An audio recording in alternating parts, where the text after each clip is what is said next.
都察覺到我哋天璽天二期咧進行招標，反應係非常之理想嘅，唔少單位都係價錢係跌創新高，唔止係項目嘅新高，可能係全區嘅新高添。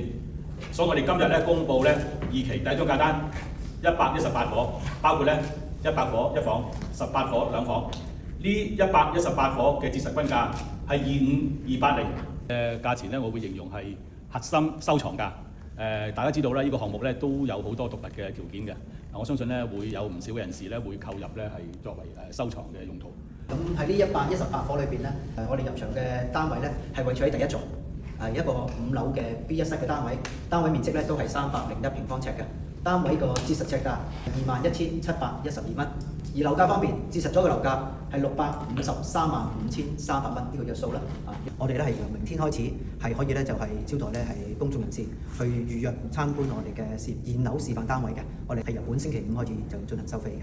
係自從7月交樓以後啦，咁其實都不少咧有二手成交，而且係咧嗰個成交嗰個升幅咧都係唔錯嘅。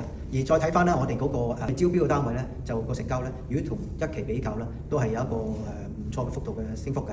個成交價錢咧有個別唔少嘅單位咧係有3成到4成度嘅升幅嘅。咁其實呢個咧我哋都係參考翻二手同一手嘅價錢啦。咁我相信即係呢個係一個好吸引嘅價錢。